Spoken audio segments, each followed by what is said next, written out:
Dans les sociétés traditionnelles, on étudiait l'astrologie, c'est-à-dire le mouvement des astres et leur composition, la vibrologie, la façon dont la matière vibrait, et on pouvait notamment faire vibrer des pierres, parfois de plusieurs tonnes, pour les déplacer, la géométrie, c'est-à-dire comment tout ça correspondait à des formes basées sur des lois.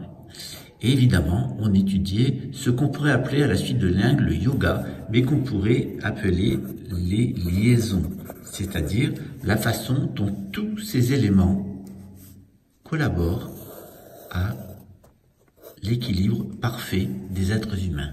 La science des étoiles, la science des vibrations, la science des formes et la manière de les lier pour obtenir la santé et la prospérité. Et puis avec la déchéance, l'astrologie s'est transformée en simple philosophie, en philosophie de vie.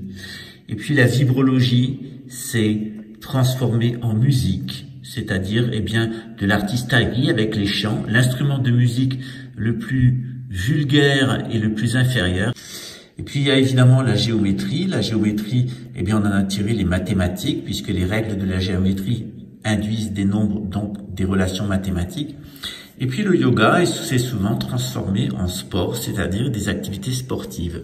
Lorsque vous trouvez une personne qui est bonne en maths, qui aime faire du sport, qui a quelques notions basiques de philosophie et qui, quand elle en a, et qui aime bien la musique, et notamment avec des instruments populaires, vous êtes face à une personne profane et une personne de grande infériorité intellectuelle.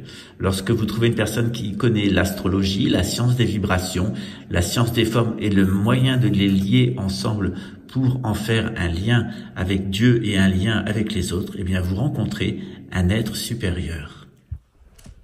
Et vous vous situez dans quel domaine? Est-ce que vous allez être un être astral complètement tordu, en hyper, qui joue au patriarque, ou une femme complètement soumise, qui joue à la femme complètement distordue et en hypo? Est-ce que vous allez être une personne astralement inversée, une personne complètement démoniaque et stupide, qui va finir d'ailleurs par chuter jusqu'en bas de la création, au 7e ciel inférieur, c'est-à-dire dans l'univers de Satan, où réside Lucifer ainsi que les anges déchus? Ou est-ce qu'au contraire, grâce à l'étude des 5 éléments, et notamment par les 5 éléments à la géométrie, est-ce que par la science des astres, l'astrologie, vous allez comprendre que tout est vivant, tout est vibration, et que lorsqu'on lit les astres, les vibrations, la géométrie, on obtient une liaison entre tous ces éléments qui est favorable à l'existence. Bien entendu, la plupart des personnes vont se contenter de gymnastique physique, vont s'abrutir jusque dans des mathématiques, c'est-à-dire du simple calcul rationaliste, vont jouer de la musique profane, c'est l'artisterie avec les chansons émotionnelles à la mode, et puis quelquefois, quand elles arrivent à émerger, s'intéresser à quelques questions de philosophie. Et bien sur cette chaîne et à travers les cours, on parle de géométrie sacrée, de géomagnétisme, on parle de vibrologie, c'est-à-dire de la science ancienne des mantras, on parle d'astrologie, c'est-à-dire de l'influence conditionnante des astres chez l'être humain, et on parle de la manière de lier tout ça dans une tradition. Ces éléments, astrologie, vibrologie et géométrie, forment la gnose. Et lorsqu'elles sont liées ensemble, elles sont une véritable voie spirituelle. Exotérique, c'est la religion, et ésotérique, à proprement parler, c'est la gnose.